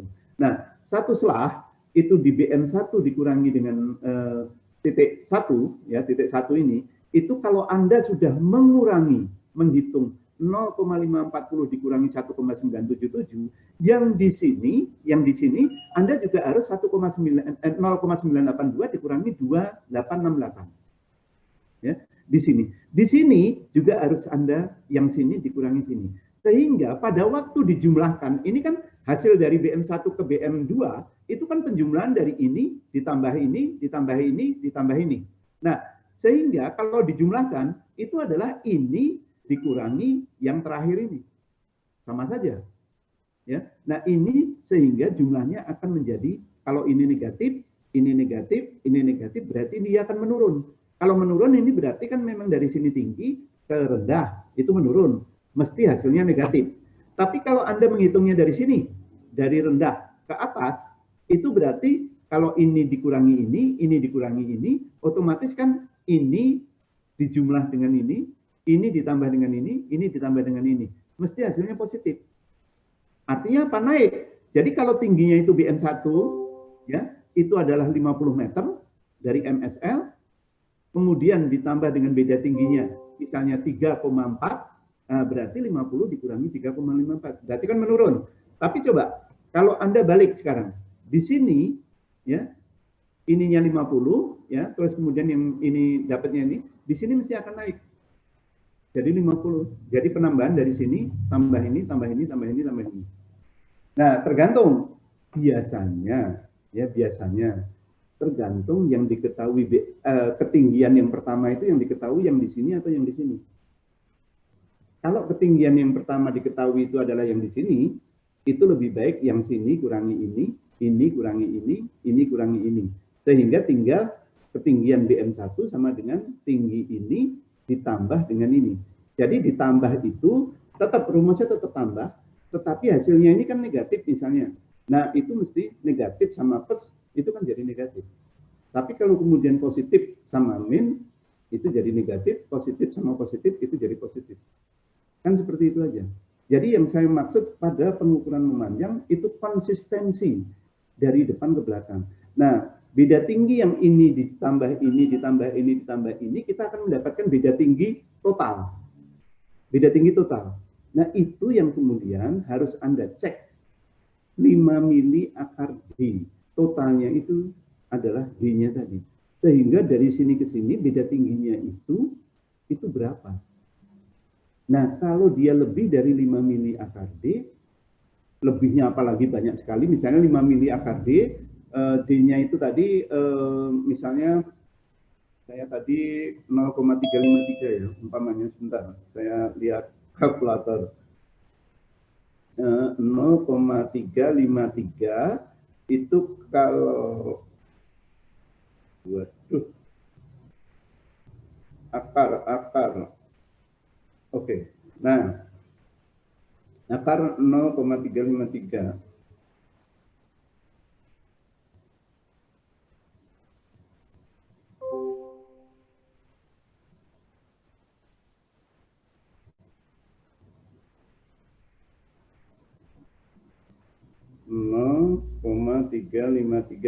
Nah, akar 0,353 itu 0,59 atau 0,6. Nah, sekarang kalau 0,6 itu ya, kalau 0,6 itu dikalikan dengan 5 mili. Nah, 3 mili. Jadi 0,3 tadi itu dalam kilo kan. Nah, itu beda tinggi antara BM1 dan BM2 itu tidak boleh lebih dari 3 mili. Artinya, kalau ini Anda kurangi ini, kan kita punya dua ukuran. Jangan menggunakan satu ukuran. Kalau Anda menggunakan satu ukuran, Anda nggak bisa ngeceknya. Nah, kalau ini ada dua ukuran dari sini ke sini, kemudian dari sini ke sini, kemudian dari sini ke sini, itu ada dua data kan? Nah, bedanya tidak boleh lebih dari 3 mili antara pengukuran pertama kedua. Kalau itu sudah benar, otomatis Anda bisa menghitung tingginya. Di sini tingginya berapa meter, ditambah beda tinggi penjumlahan dari ini, tambah ini, tambah ini, tambah ini. Jadi kalau Anda sudah ke sini dikurangi ini, ya berarti ini kurangi ini kurangi ini. Tapi kalau di sini Anda ini kurangi ini, ya berarti Anda ini kurangi ini. Tetapi ini kurangi ini atau depan kurangi belakang tergantung dari yang diketahui pertama kali titik ikatnya di mana. Itu aja. Kalau Anda mau menghitung di situ. Nah, itu kalau pakai Excel, biasanya kalau kita melakukan pengukuran itu sudah masuknya datanya di Excel. Makanya saudara, kalau nanti jadi Pinpro atau jadi orang yang nyuruh tadi, tolong datanya disusun dalam bentuk Excel. Antara pengukuran pertama, pengukuran kedua. Tujuannya Pak, Anda supaya gampang ngecek. Jangan mau dikasih data mentah. Ya, jangan mau Anda dikasih data yang sudah jadi. Artinya sudah dapat gambarnya dan sebagainya. Sekarang ini ya, saya kasih tahu, teknologi digital itu gambar kayak apapun bagus-bagus banget. Tapi tujuannya kan bukan cuma gambarnya yang bagus. Tujuannya adalah benar nggak yang digambar itu merepresentasikan dari kondisi sebenarnya di lapangan. Tujuan kita kan memindahkan apa yang ada di lapangan ke dalam kertas. Nah, kalau itu nggak benar, otomatis kan Anda sedang merencanakan di atas gambar yang salah. Yang kesalahannya besar. Pada waktu kesalahannya besar, anunya di mana? Di volume galian dan timbunan. Di perhitungan galian dan timbunan. Satu contoh, perhitungan untuk kereta cepat Jakarta-Bandung. Itu sekarang membengkak jadi berapa miliar, berapa triliun membengkaknya. Nah, itu kan mestinya sudah direncanakan sejak awal. Jadi di dalam perjalanan-perjalanan itu ada perubahan-perubahan yang kemudian jadi membengkak. Nah, kalau kita nggak punya duit misalnya, nah itu kan yang susah. Nah, demikian juga pada waktu Anda merencanakan jaringan irigasi, pada waktu Anda merencanakan jaringan jalan. Anda sudah merencanakan, dihitung, volumenya dapat, dari situ dirupiahkan kan, volume dikalikan rupiah, per meter kubiknya berapa? Sekian rupiah. Pada waktu dilaksanakan, ternyata volumenya lebih dari situ. Volumenya ternyata pada waktu dilaksanakan lebih dari situ. Apakah si pemborong itu tidak boleh mengklaim penambahan pembiayaan? Ya boleh dong. Nah, karena yang direncanakan gambar yang dikasihkan oleh si pemborong itu tadi, itu gambar dari saudara. Pada waktu dihitung dia menawar sekian. Pada waktu pelaksanaan ternyata ada penambahan di mana volume galian timbunannya tidak sesuai dengan perencanaan. Ya dia mesti boleh dong menambah. Karena dia sudah merencanakan di atas gambar yang ternyata diberikan oleh saudara yang salah. Yang rugi siapa? Ya kan proyek akhirnya yang rugi. Kan? Nah, hal-hal yang semacam itu. Tetapi kalau kemudian itu untung, Anda direncanakan itu dia menawar sekian puluh juta. Ternyata yang dikerjakan cuma sedikit. Karena kesalahan tadi. Ya untung itu si pemborong. Dia mesti nggak akan bilang kalau ternyata dikit itu. Nggak akan bilang dia. Dia tetap ngaku yang besar lagi. Nah, hal-hal yang semacam itu kan yang dirugikan adalah proyek. Nah, itu dasar di dalam perhitungan. Itu yang harus Anda pahami benar. Bahwa saya cuma menginginkan Anda mampu untuk melakukan analisis hitungan ini. Itu saja. Dan itu nggak susah. Nah, Anda masuk sipil itu tujuannya adalah untuk menghitung-hitung itu ada deh, untuk memutar otak, menghitung matematik tadi, sipil itu. Bukan cuma Anda nggak bisa ngitung dan sebagainya. Nah, itu kan jadi rugi sendiri, saudara. Ya, kalau Anda ingin berhasil, tolonglah Anda mampu untuk melakukan analisis itu. Yang tidak jelas, tolong ditanyakan. Kalau Anda tanya juga nggak ada orang yang mengatakan kok bodoh banget kamu. Nggak ada yang mengatakan seperti itu. Kalau Anda tanya juga saya nggak pernah bilang bahwa saya nggak mau. Justru karena Anda mampu dan Anda bisa, itu terus terang aja kebanggaan bagi saya. Karena terus terang aja, apa yang saya berikan itu sudah benar. Saya barusan terus terang aja, saya barusan mereview jurnal dari Jepang. Bayangin, di dalam penggunaan citra satelit, Google Earth, tolong sekali lagi, Anda juga mesti udah dengar, Google Earth itu dianggap citra. Google Earth itu bukan citra. Nah ini kan salah satu contoh aja, ini lulusan mana ini yang buat tulisan ini kan, terus kemudian dia dapat ilmu dari mana gitu. Google Earth itu bukan citra, Google itu adalah mesin, bukan satelit. Nah itu di dalam tulisannya, dia itu menggunakan citra Google Earth. Google Earth itu cuma mesin pembuat mosaik, nempel data. Itu dijadikan acuan untuk menghitung ketinggian. Saya kan jadi garuk-garuk kepala. Nah, kalau jurnal kayak gini dalam luar negeri kemudian diterima, itu kan memalukan kita. Akhirnya saya kasih komentar dan lain-lain. Nah, ini salah satu. Padahal dia adalah pendidikan doktor. Itu yang saya terus terang aja. Nah, ini sampai dokter ini Google Earth aja dianggap citra. Google Earth itu adalah mesin. Ya. Terus kemudian 5G. 5G itu adalah saluran, bukan satelit. Dia nggak membawa citra, dia nggak membawa satelit. 5G itu saluran untuk melihat data, jadi jaringan saluran, bandwidth, dan sebagainya, untuk melihat data lebih jelas. Tapi dia bukan citra, itu dianggap citra. Jadi saya itu, aduh ini. Nah hal-hal yang semacam ini, itu yang kemudian saya sangat malu kalau kemudian anak-anak didik saya memahami hal yang salah. Bagaimana menghitung beda tinggi aja nggak bisa, bagaimana menghitung volume galian dan timbunan. Efek daripada perhitungan volume efek daripada perhitungan beda tinggi ini nanti pada waktu perhitungan ini adalah ke perhitungan galian dan timbunan. Efek daripada perhitungan WP ini adalah untuk menghitung volume galian dan timbunan. Jadi nanti setelah ini nanti kita ada perhitungan galian dan timbunan. Perhitungan galian timbunan di mana? Cuman bentuk-bentuk daripada bangunan. Anda bentuk bangunan apa aja? Kubus, ya kan? Terus kemudian trapesium, terus kemudian apa lagi? Ini. Nah, itu bentuk-bentuk itu bangunan. Nah, itu tolong diapalin lagi gimana menghitung luas. Karena kan luas dikalikan tinggi itu akan dapat volume. Luas dikalikan tinggi itu akan dapat volume. Nah, luasnya ini yang kemudian bentuknya ada macam-macam. Ada bujur sangkar lah, ada perucut lah, ada ini. Nah itu tolong diapalin lagi, tolong dibuka-buka buku perhitungan itu, gimana cara menghitung volume. Efek dari ini adalah perhitungan volume galian timbunan. Tujuan dari volume galian dan timbunan adalah membuat berapa meter kubik yang harus digali, berapa meter kubik yang harus ditimbun.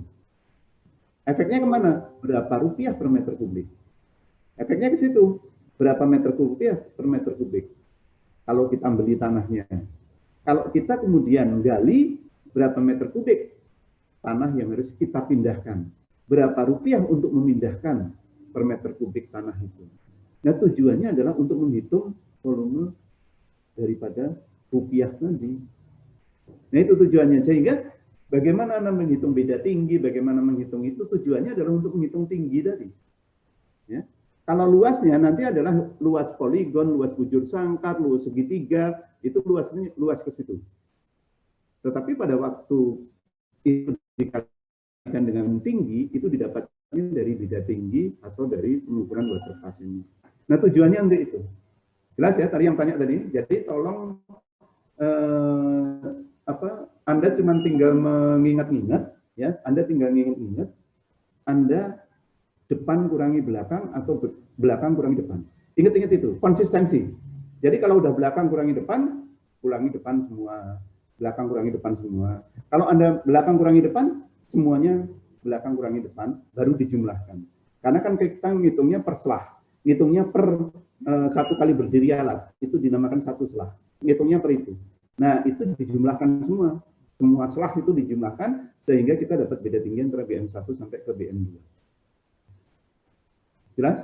Ada pertanyaan? Jelas, Ya? Pak. Terima kasih, Pak. Itu cuman cuman kegiatan tambah kurang loh. Kalau Anda sampai nggak paham, kebangetan bener. Anda masuk sipil, saya harapkan Anda menjadi orang yang hebat di dalam teknik sipil, tapi ngitung volume galian timbunan aja masih bingung. Nah, itu yang saya kadang kemudian sedih gitu. Oke, kalau nggak ada, nanti saya share semua ya dari awal pertama itu sama ini, sama rekamannya. Kalau Anda